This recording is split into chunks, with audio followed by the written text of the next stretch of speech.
మోహన్ బాబు గారితో సార్? మోహన్ బాబు గారు ఏంటంటే కాసేపు సీరియస్, కాసేపు జోకులు, అట్లా ఉంటాడు ఆయన. స్ప్లిట్ అవుతూ ఉంటారు. ఎప్పుడు దగ్గరికి వెళ్ళాలో, ఎప్పుడు దూరంగా ఉండాలో. అన్నెసరీగా మాట్లాడు. ఓకే అండి. మిస్టేక్ ఉంటేనే మాట్లాడతాడు, మిస్టేక్ లేకపోతే మాట్లాడండి ఆయన. మిస్టేక్ లేకపోతే సరదాగా జోకులు వేస్తుంటాడు. మిస్టేక్ ఉంటే మళ్ళీ ఇమీడియట్ కౌంటర్ అయిపోద్ది, రివర్స్. వెరీ డిసిప్లిన్ అండి.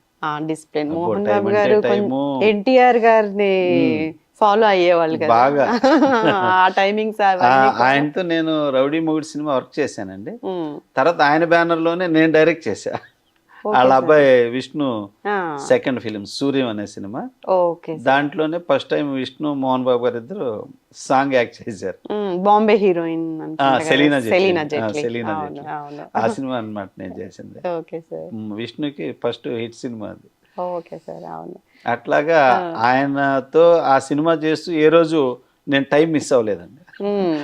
ఆయన కంటే ముందు వెళ్ళడానికి ట్రై చేసే ముందే ఉంటాం అందరం. అసలు ఆయన వస్తున్నాడంటే చాలుగా. ఎలా కొంచెం లేట్ అయితే ఏమని వాళ్ళు సార్ అరిచేస్తాడండి.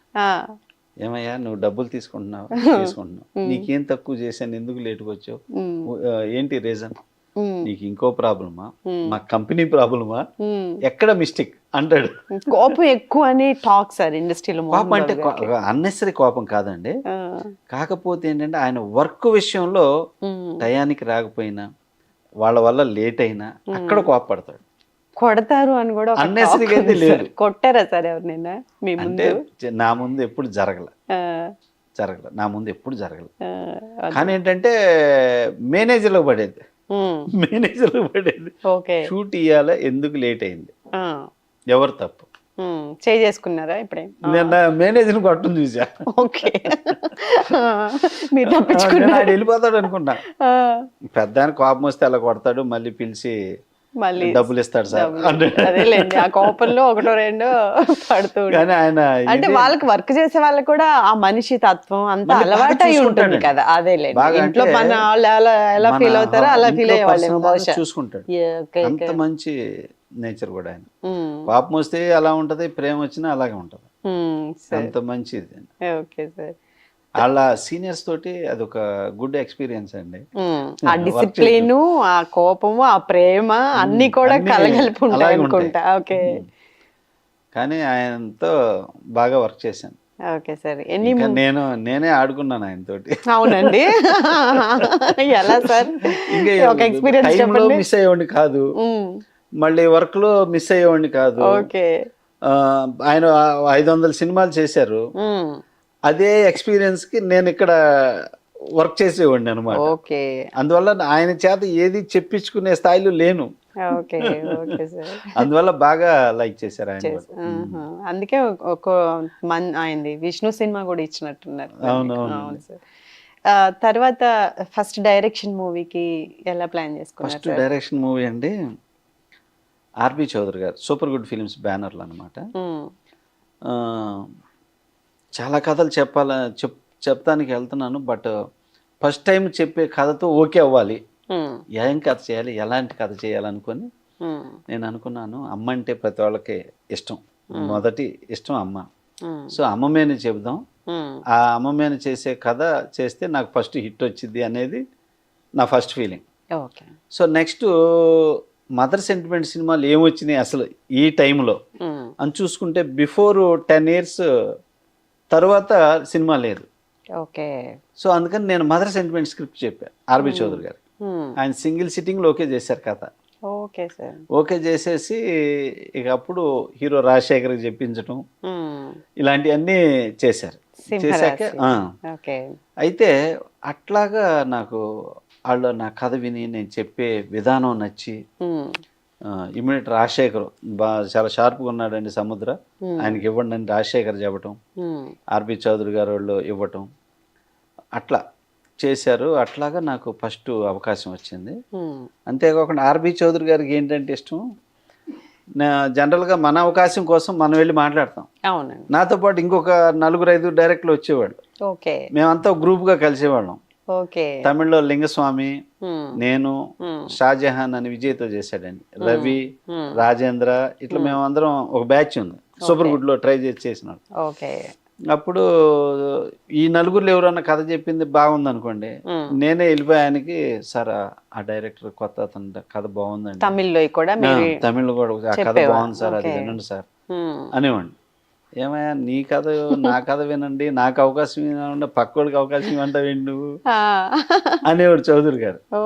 అట్లాగా ఆయనకి ఆ విధంగా హెల్పింగ్ నేచర్ లో కూడా ఆయనకి నేనంటే బాగా ఇష్టం. చాలా మంచోళ్ళగా ఉన్నాడు. సూపర్ గుడ్ బ్యాండ్ మీద చాలా మూవీస్ వచ్చినాయి ఒకప్పుడు. 100 మూవీస్ లో 90 హిట్ సినిమాలు. అవును, వెంకటేష్ ఎక్కువ ఉండే అనుకుంటా కదా, వెంకటేష్ గారు ఎక్కువ చేశాడు. అవును, అట్లా తమిళ్లో విజయ్, అవును తమిళ్లో విజయ్ చేశాడు. అట్లాగా నాకు చౌదరి గారు ఛాన్స్ ఇవ్వటం జరగటం, ఫస్ట్ సింహరాజ్ సినిమా పెద్ద హిట్ అవ్వటం, అట్లాగా ఇంకా ఆ స్టార్టింగ్ ఇంతవరకు వెనక్కి తిరిగి చూసింది లేదు. ఇప్పటికి 23 years అయిపోయింది. Okay sir, okay. సింహరాశిలో హీరోని ఎలా అంటే సెలెక్ట్ చేసుకునే ముందు ఎలా సెలెక్ట్ చేసుకున్నారు సార్? అంటే రాజశేఖర్ కావాలనే స్టోరీ పెట్టుకున్నారా, ఎలా అప్రోచ్ అయ్యారు? అంటే కథకి రాజశేఖర్ గారితో కొంచెం హీరోయిన్స్ అంటే భయపడేవాడు, ఎందుకంటే టయానికి రాడు అని, డేట్స్ ప్రాబ్లం అయిపోతాయి అని చెప్పేసి తొందరగా డేట్స్ కన్ఫర్మ్ చేయరు. రాజశేఖర్ గారికి అది ఉందా సార్? ఓకే, అంటే పాపం ఆయన బ్రహ్మాండంగా చేస్తాడు కానీ టయానికి రాడు.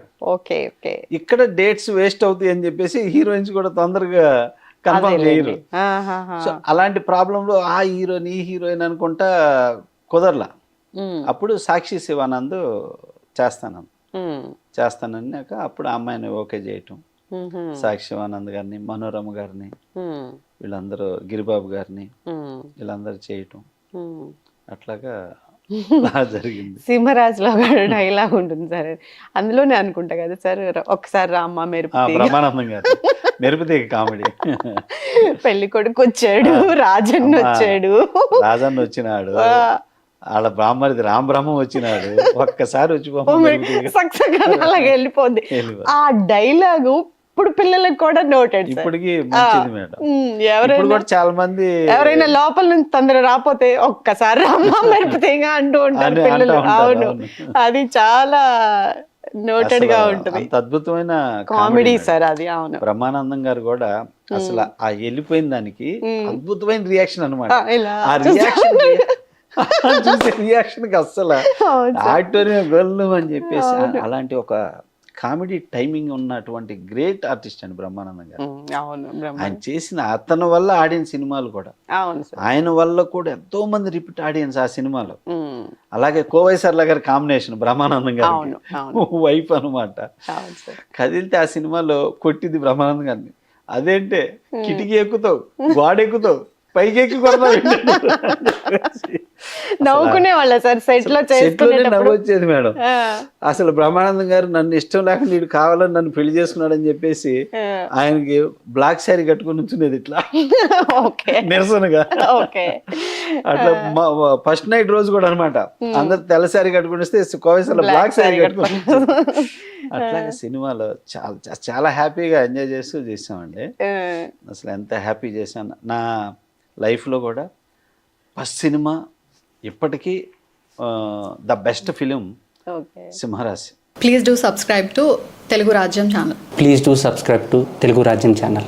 Please do subscribe to Telugu Rajyam channel. Hi అండి, నేను మీ ఆర్పీని, నెల్లూరు పెద్దారెడ్డి చేపల పులుసు ఓనర్ని.